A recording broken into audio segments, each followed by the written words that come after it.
because if you think DC entertainment films are bad, somebody pointed this out yesterday. It is almost such low-hanging fruit. It's almost so pointless to talk about because it's just like, of course, but we're going to talk about it anyway. The Joker in the comics, remember this is the comics, not the movies, is pregnant. Yes. This is a secondary story. This is I don't know if it technically counts as canon. It's from The Man Who Stopped Laughing, #4. I don't like talking about the comics that often because one, they go out of their way to make stuff like this that will piss people off and get people to talk about it, but it doesn't anything that will drive get the sales. strongest reaction. Yes, and Look, I just don't care men anymore. can get pregnant. It's 2023. Yep. Stop being such an ignorant, intolerant bigot. Have you guys seen the meme? It's the train, and it says it's a good thing that religion is being removed from schools. We'll all be so much more rational and scientifically driven as long as we get rid of religion from schools. And it shows the train running into something that says men can get pregnant.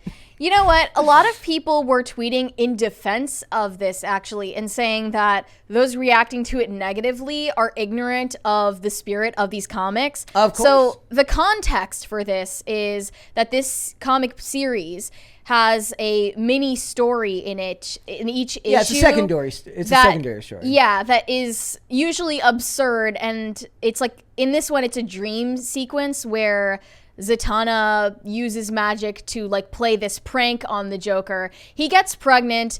He then gives birth to a mud monster child who transforms into a child version of himself, and then he adopts this child as a son. Has anybody here ever seen the movie Junior?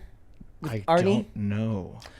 Somebody in the chat, I would love to see. We have seen Juno, though. I would love to see. Junior is a movie where Arnie gets pregnant as a guy back in the 90s. Somebody should Photoshop the Joker's face onto the cover of the movie. I guarantee you've seen the cover. It's like he's looking sideways and you see it's done on purpose to show his big pregnant belly. This definitely is not a new concept. No. But here's the thing. Back in the day when a story like this would have been done, it would have been done from a creative-minded person who just wanted to explore a unique idea and wanted to see the bounds of where their creativity could take them. No one in their right mind believes that that's why something like this is being made now. I think that a lot of the defensive responses to this were saying that this is all from like reactionary people in nerd culture who are like far overreacting, and they're like doing performative fake outrage about this comic issue.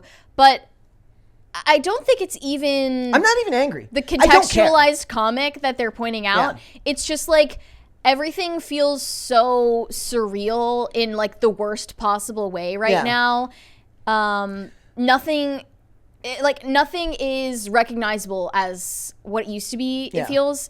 And which is done on purpose. That's like making people who pay attention to culture war issues feel insane.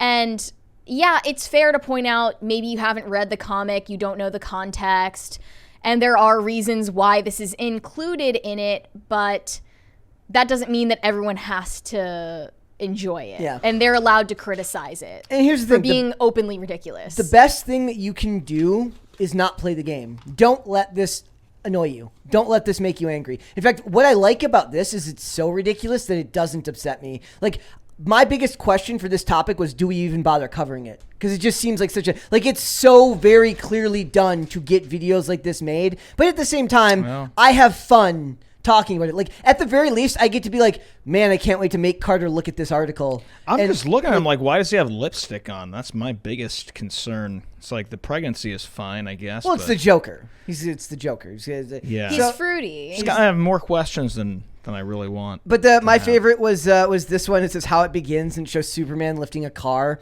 and this is how it ends, and it's like men can get pregnant. Oh, it's man. like he's getting and then cue even more tweets about like hashtag fire James Gunn. What are you doing to DC Comics? This has nothing to do with James Gunn. But they're also saying like, why is there a push to fire or reprimand James Gunn about what he's doing with the film franchise? Yeah.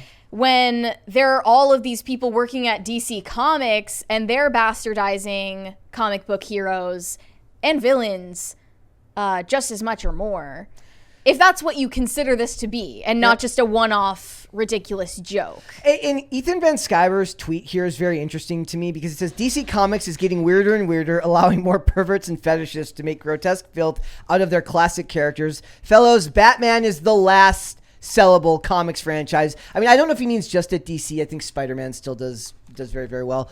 Normal readers might not enjoy Atomic Skull giving Joker a prenatal pelvic exam. It does feel a little bit weird, medical fetishy. Yeah. Well, like, the thing is, though, I could believe a story like this existing a long time ago, and it would have felt far less pointed and far less devious because it would have been done from a place of curiosity, not being internet poison. Yes, not Right. being done for take that you incels. Like, this is done for take that you incels. Especially because they loved the 2019 Joker, or Yeah. at least people who were unfairly labeled incels Yeah. liked the 2019 Joker and were criticized to the end of the earth for that. Yep. And also, there was like so much preempted journalist fear mongering about whether there would be violent acts committed because of this movie. So what they could do Now instead, they just have to ruin the character for them. So what they should just do instead is make trans Wonder Woman and then have Batman be the one who got Joker pregnant.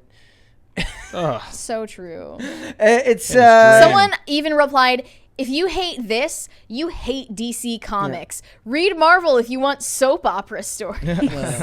It's funny too because Batman really is the last thing DC has going for them. Like that's why there's 9,000 different. Like if you like, they do like 1,000 different versions. There's Detective Comics. There's the Batman original timeline. There's a lot. They market a lot out of Batman, and Batman's really the only superhero from them that I really see a lot of merch for. Other than I see some Wonder Woman stuff for girls. But in general, Superman shirts and some Batman merch are the only stuff that they sell. But Superman comics don't sell as well as Batman comics. So it's like you're getting too dangerously close to your moneymaker with this story to do it, even though it's not a Batman story that this is in. Well, and then I see all of these comic illustrators and writers complaining that they are underpaid and exploited and their page rates are abysmal when this is the crap that they are putting out there. I'm sorry, I don't feel sorry for you. Yep. You, like, this is not something with organic support. It seems like everyone almost unanimously is hating this. And if you hate this, it's not indicating that you hate DC Comics as a whole. It's This is also an funny exception. because they're so hit and miss with all their media.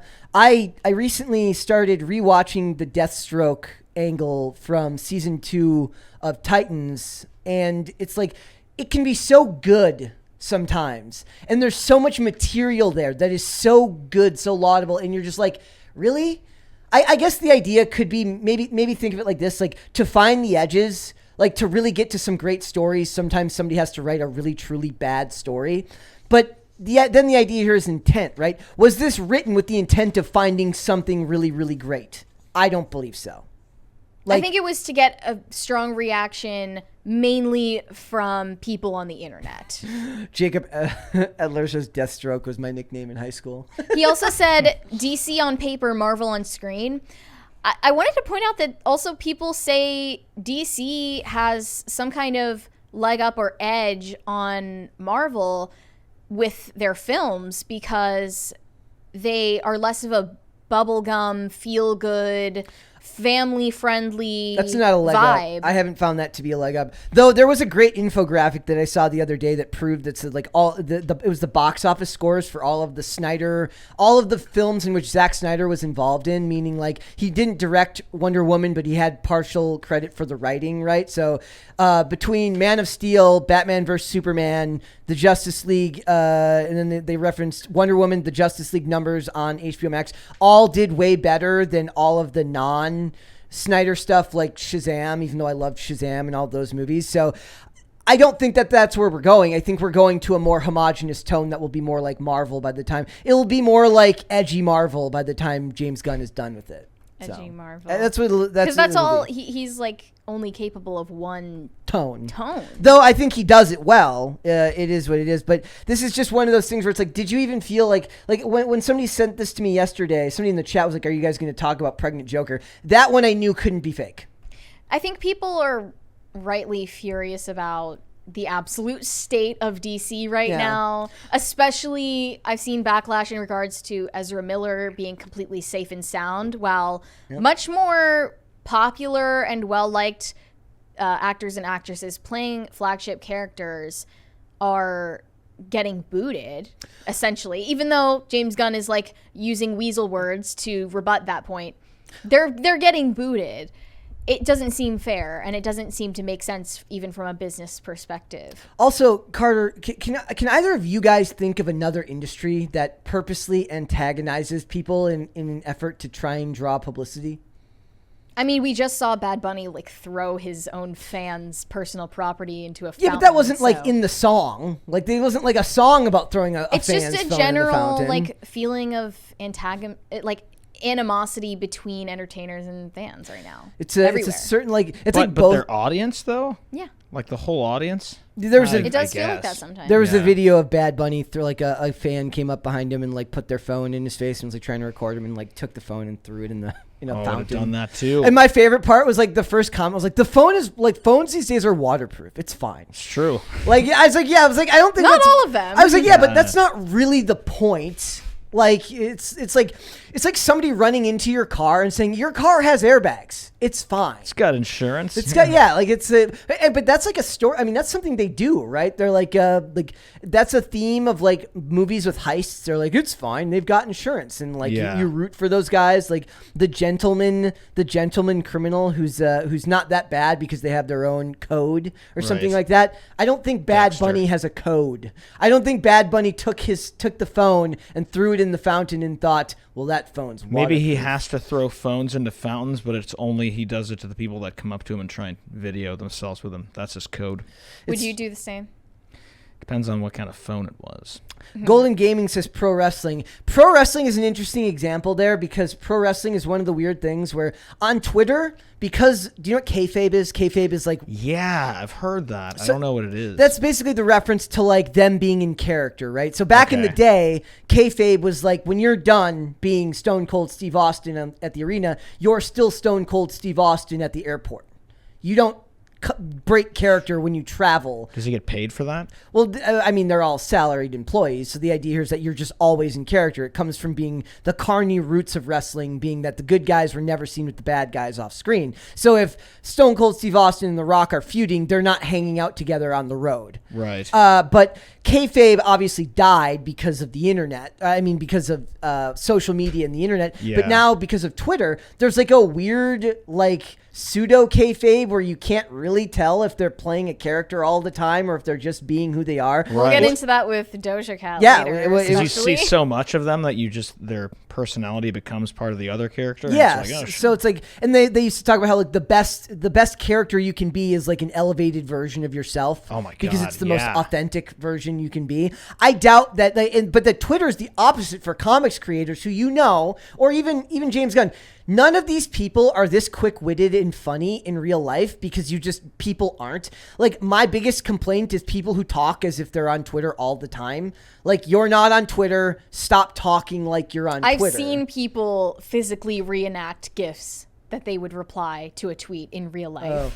Oh. It's so cringe. LOL. Thanks for watching this clip, guys. If you want to see full episodes or follow us on social media, links are in the description below. Bye. Bye.